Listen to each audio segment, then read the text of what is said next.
All right, as many of you know, one of the races that I find to really point to just the absurdity of the United States of America is the Georgia Senate race, in which incumbent Democratic Senator Raphael Warnock is being challenged by a man who has already won the Republican primary race.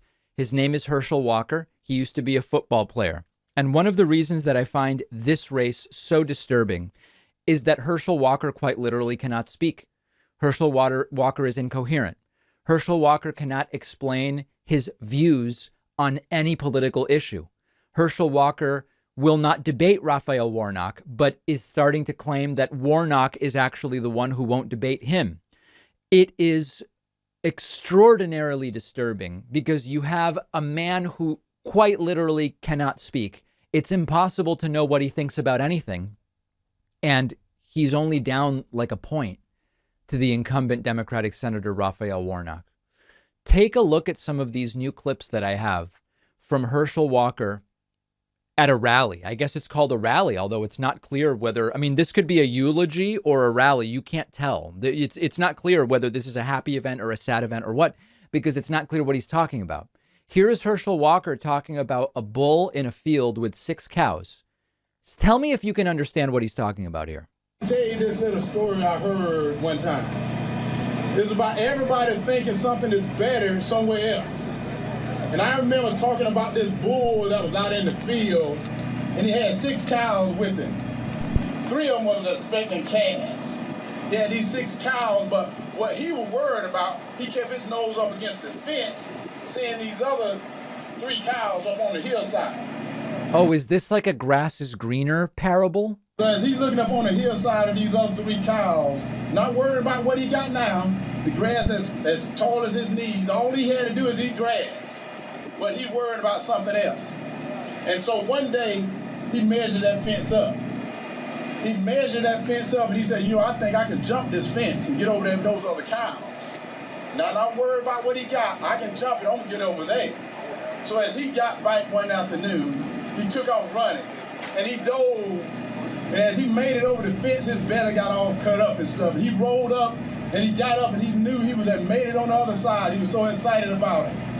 And then he ran to the top of the hill. When he got up there, he realized that they were bulls too. And the reason I tell you that, don't think something is better somewhere else. Okay, I mean, I guess he's saying in a very strange way, don't fall for the grass is greener on the other side. Okay, fine. Here's another story of a guy who got to the pearly gates, and it was a trick of some kind. And this is about this story of this man that died, and he went to heaven early. And when he got to heaven, St. Peter met him at the pearly gates. And St. Peter said, you're here early right now, and your name ain't on the roll. But he said, I'm going to give you an opportunity to decide where you want to go. He said, you can go to heaven or you can go to hell, and I'm going to give you a chance to decide for yourself. And he puts him in this elevator, and he takes him all the way down to hell. And the doors open up, and there's a party going on. There's a lot of his friends down there, and they're having a good time. And so after a couple of hours ago, St. Peter came to him and said, we got to leave now. We got to leave. And he said, we got to go. He said, yeah, you got to go right now. So he puts him in this elevator. He takes him all the way up to heaven. And they get to heaven, and the doors open up. And there's people floating around on clouds. They're having a good time. And Dear God. And after a couple of hours, St. Peter came to him and said, you ready to make the decision? And the guy said, well, St. Pete, I hate to tell you this, but I think I want to go to hell. I said, are you sure? He said, yeah, I want to go to hell. Really has a way with words. That seems like my type of place. So he puts him in his elevator. They go all the way down to hell now, and when the doors open up now, it's hot. Hotter than today, it's hot. Yeah. People are looking miserable. They're terrible. They're just crying. Okay, I'm not going to subject you to the rest of it. Folks, this guy's polling 46% in Georgia. I'm sorry, 45% in Georgia. Right now, if you look at polling, Georgia Senate, Herschel Walker versus Raphael Warnock. Walker is only behind by on average 1 point. In fact, the latest poll from Emerson has Walker ahead by 2. Now, maybe you don't agree with everything Raphael Warnock stands for. Maybe you don't like all of his policy positions. But we send 100 people to the U.S. Senate, and some intellectual capacity and cognitive ability should be a requirement. And this is not about, I know every time we talk about this, David, well, you're making fun of people who have mental illness. Does Walker have mental illness? And I'm not making fun of that. You're making fun of people who have a brain injury. Does Walker have a brain injury? I'm not making fun of that. Or what?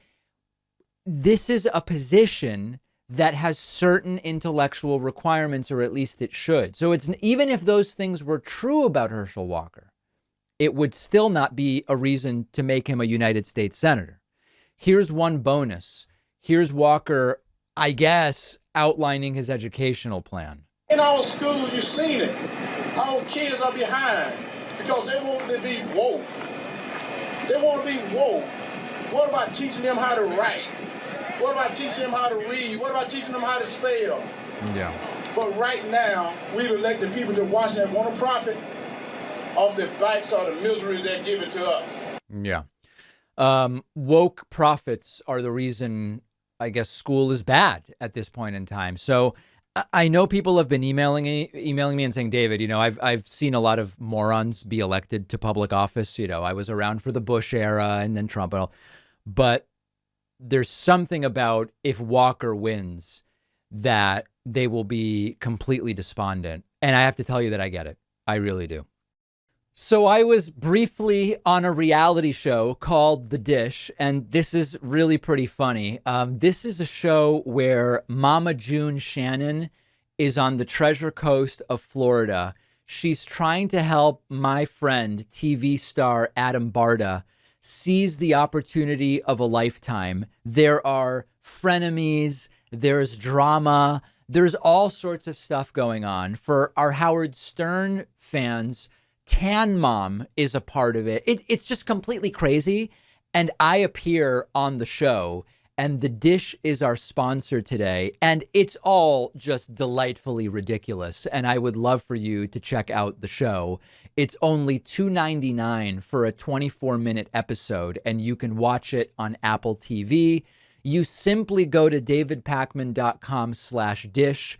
Let me know once you've seen it what you think about my reality show debut. I'm curious to hear from you. That's davidpakman.com/dish.